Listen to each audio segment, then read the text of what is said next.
a reação de Daniel Vorcaro depois de receber a notícia de que permanecerá na prisão.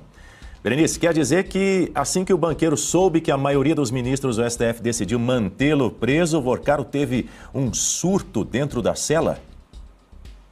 Exatamente, Daniel. Foi na sexta-feira, logo que abriu ali o julgamento virtual, os magistrados da segunda turma já começaram a depositar seus votos e havia uma expectativa, inclusive o que eu ouvi aqui em Brasília, né, nos bastidores a gente fica sabendo, é que o Vorcaro tinha a esperança de um empate, porque o empate favoreceria a soltura, né, pelo menos deixar essa prisão retornando para uma domiciliar. E por que ele tinha essa expectativa? Primeiro, pela sua agenda de contatos, né? O grau de influência. E nessa última semana, nós temos que lembrar também que os advogados conseguiram aquele consentimento para que ambos, né, o advogado e réu, na verdade ainda não é réu, né?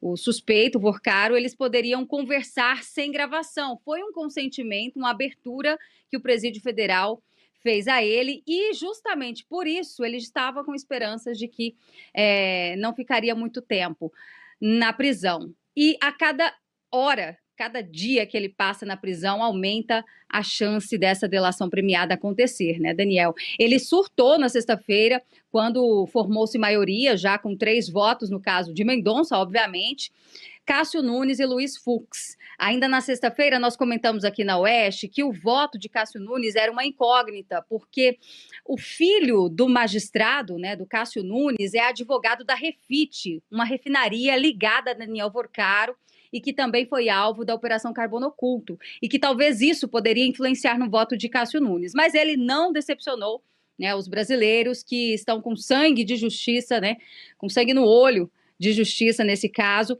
E Daniel Vorcaro, se tinha algum tipo de esperança em relação ao voto de Nunes Marques, se decepcionou, esmurrou ali a parede ao ponto de tirar sangue de suas mãos. Ele recebeu atendimento médico, né? E o que se diz é que ele estava o tempo todo ali, nesse momento de fúria, falando o nome, inclusive, não só de políticos, como também de outras autoridades. Então, daí já se imagina que ele tem muito a contar. E quanto mais o tempo passa, volto a frisar, a chance de delação é grande. Não à toa, ele trocou de advogado já no mesmo dia. Esse advogado, que é um criminalista dos mais conhecidos do país, atuou não só no Mensalão, como também na Lava Jato. Então, Daniel Vorcaro agora certamente vai mudar de estratégia, vai fazer tudo para poder sair da prisão, né, ou tentar pelo menos diminuir a sua pena. Afinal, ele não imaginava que depois de tantos anos fazendo contatos e tomando uísques caros, né, servindo essas autoridades, que um dia podia chegar aonde está hoje, no fundo do poço e atrás das grades, Daniel. Agora, importante dizer que essa delação premiada não basta só falar, ele precisa provar tudo aquilo que está dizendo. Pelo menos é isso que se espera, né? Já no 8 de janeiro, a delação de Mauro Cid ficou só na falácia, né? Ele não conseguiu provar nada. Mas no caso de Daniel Vorcaro, certamente ele tem provas de sobra, e a gente ainda está falando de outros 6 aparelhos, são 7 no total, que estão sendo analisados pela Polícia Federal. Entre eles, não só mensagens, como também vídeos, fotos comprometedoras de autoridades de todo o país. E depois dessa reação de fúria, Berenice, foi ali que, depois de Daniel Vorcaro ter ficado frustrado, abatido por conta do resultado, e aí isso foi um momento em que ele acabou já chamando os advogados para poder conversar e fez esse comunicado: olha, não quero mais vocês sendo responsáveis pela minha defesa, vou trocar. E acabou trocando por um advogado que não é absolutamente nem um pouco resistente a uma delação premiada, principalmente se isso for em benefício do cliente, né? Exatamente, Daniel.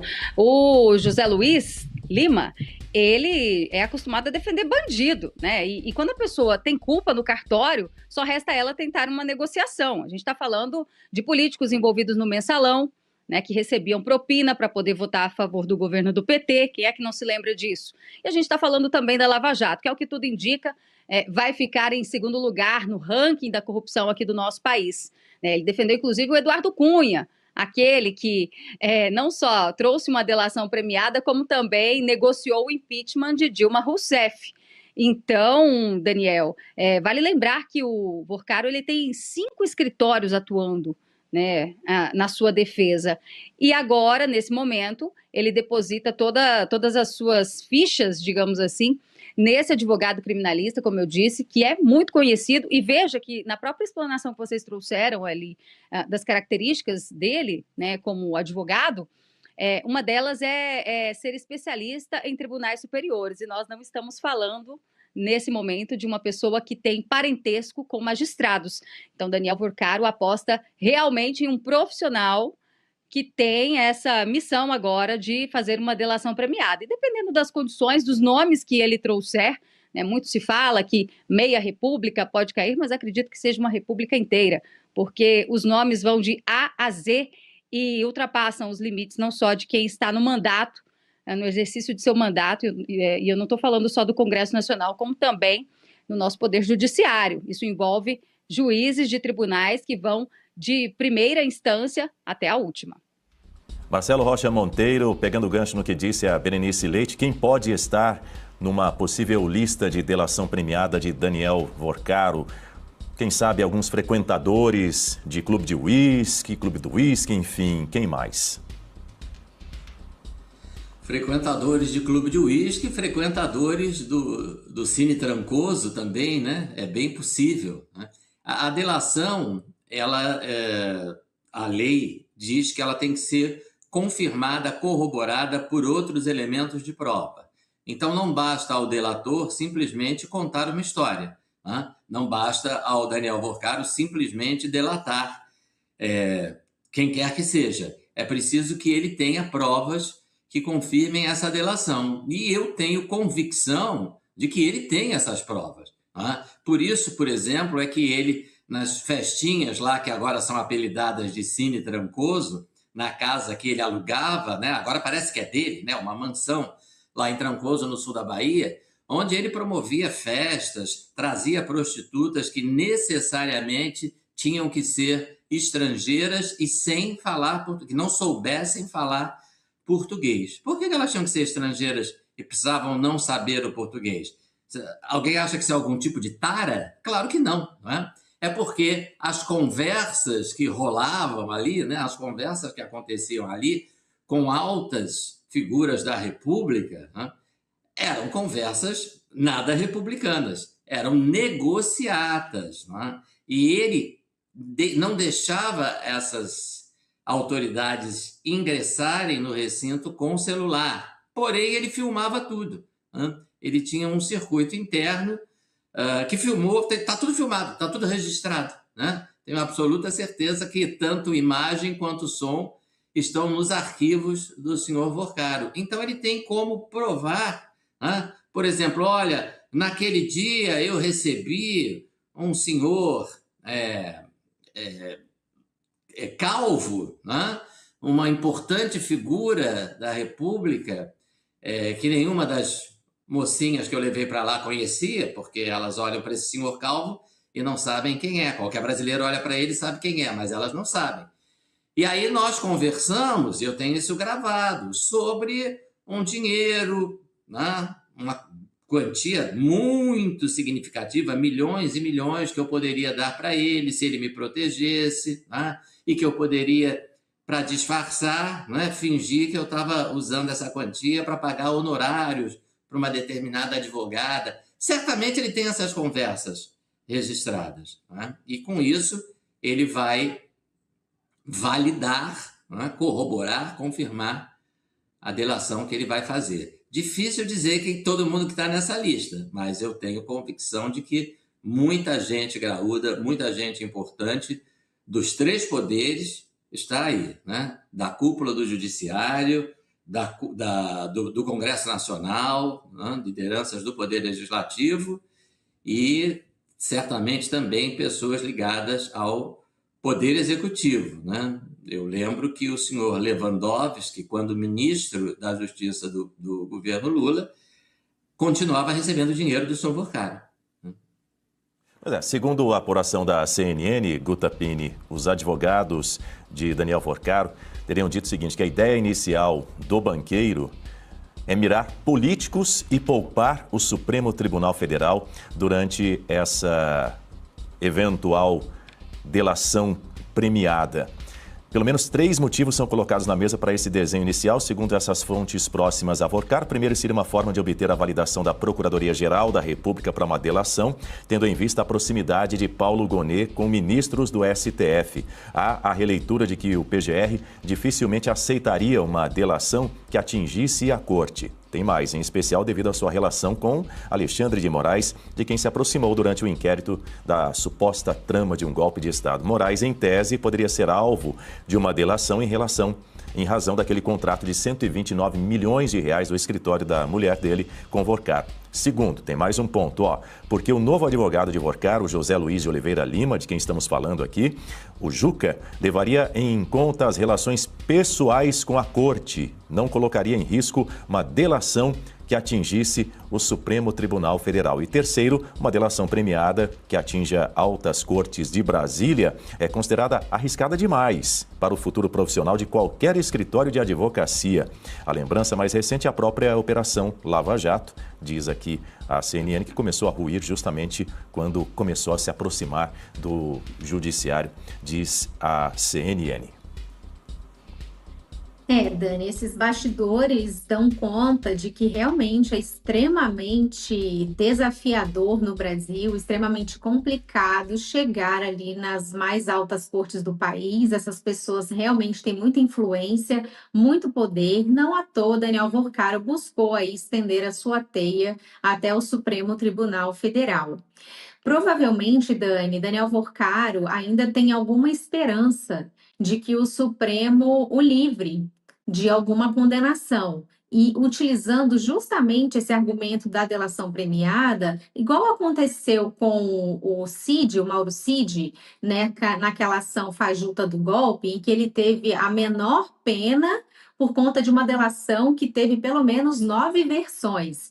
Então, talvez esteja aí no horizonte de Daniel Vorcaro que seria positivo para ele entregar apenas o corpo político dessa organização criminosa, essa parceria ali com alguns integrantes do Congresso Nacional, talvez até do Poder Executivo, mas não minar a sua relação com os ministros do Supremo, já imaginando quando esse processo chegasse a um julgamento final. E aí ele pudesse ter os seus benefícios e ter uma pena reduzida ou, quem sabe, até um perdão judicial. A gente vai realmente precisar aguardar o que virá pela frente, porque é a defesa que vai fazer essa proposta de delação, né? A gente pode... Esse é um dos trâmites que a lei prevê, a proposta vindo do colaborador. E aí, quando ele apresentar essa proposta, nós teremos, então, a certeza de quem que estará ou não envolvido nesse acordo de colaboração premiada. Você tem um ponto para trazer para o Marcelo Rocha Monteiro, não é isso, Guta? Diga. Isso. Professor Marcelo, eu gostaria que o senhor esclarecesse para nós e para a nossa audiência, primeiramente, bom dia para o senhor, a questão da possibilidade ou não de Daniel Vorcaro fazer essa delação premiada, considerando que ele seria o líder da organização criminosa. Então, tem saído muito na mídia que não seria possível, então, essa delação por ele ser o líder, e a audiência, enfim, aqueles também que estão interessados nessa delação ficam com alguma frustração. Se o senhor puder nos explicar aí, como um professor tão didático que o senhor é, Obrigado. que você é. Bom, eu já ia reclamar disso, né? Olha só, gente, não tem isso na lei. A lei da colaboração premiada, na verdade, é a lei da organização criminosa, né? A lei que trata das organizações criminosas, ela tem o artigo 3º e o artigo 4º regulamentando esse instituto que a gente chama de delação premiada, né? O nome oficial, lá no artigo 3º, é colaboração premiada. Então, o que o artigo 3º diz? Ele diz que a delação premiada, a colaboração premiada, tem como premissas ao interesse e a utilidade pública. Então, uma delação premiada ela é aceitável, né? Desde que se trate de uma questão de interesse público, de utilidade pública. Então, por exemplo, se o líder de uma organização criminosa tem a possibilidade de delatar juízes da mais alta corte de justiça, se ele tem a possibilidade de mostrar para o país que tem ali 1 ou 2 ou 3 juízes do mais alto tribunal do país que são bandidos, que são corruptos, é evidente que existe interesse público nisso. Eu consigo pensar em pouca coisa com mais interesse público do que purgar, do que purificar um tribunal, o tribunal mais alto do Brasil, se esse tribunal está contaminado com a presença de mais de um juiz corrupto, bandido. Então, o fato do delator ser líder da quadrilha não impede que ele faça essa delação. A única restrição que existe, a única menção que a lei faz ao líder da organização criminosa é no artigo 4º, quando ela diz que o líder da delação, o líder da organização criminosa, ele não pode ser beneficiado quando se trata de delação de fatos novos, de crimes que ainda não estavam no radar de ninguém. Ele não pode ser beneficiado pela, deixa eu dizer isso de uma maneira que não seja juridiquês. Qualquer outro membro da quadrilha pode ser beneficiado com o Ministério Público deixando de processá-lo. Não vai nem responder a processo. Esse benefício para o líder da organização não é cabível. Mas o que é cabível? Redução de até 2/3 da pena, que é algo interessante. Ou, melhor ainda, substituição da pena de prisão por pena de multa, pena de prestação de serviço à comunidade, prestação de cesta básica, que é melhor ainda do que a redução de pena, e receber no final do processo, essa é a melhor de todas, o que a gente chama de perdão judicial, o juiz perdoa. Então, o líder da organização criminosa pode fazer delação e ser beneficiado com qualquer uma dessas medidas. A medida que não é possível para ele é ele deixar de ser processado. Essa não cabe. Mas todas as outras cabem, desde que haja interesse público, desde que haja necessidade, utilidade daquela delação. A outra coisa que eu queria rapidamente aproveitar para dizer é o seguinte: a delação não precisa ser, o acordo de delação premiada não precisa necessariamente ser com o Procurador-Geral da República. Eu também não tenho muita esperança com relação ao senhor Gonê, não. Até porque é muito amigo do Alexandre de Moraes, não vai querer uma delação que envolva o senhor Alexandre de Moraes. Mas a lei permite que o investigado faça o acordo com a Polícia Federal.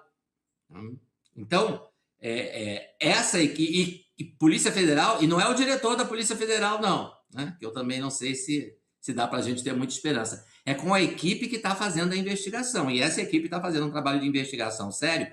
Inclusive, essa equipe foi blindada pelo Mendonça, que disse que quem tem que ter acesso às provas é a equipe da Polícia Federal que está conduzindo a investigação. Não é o diretor-geral da Polícia Federal, não. Então, se houver acordo, é com eles. Acho bastante possível. Diga, Guta.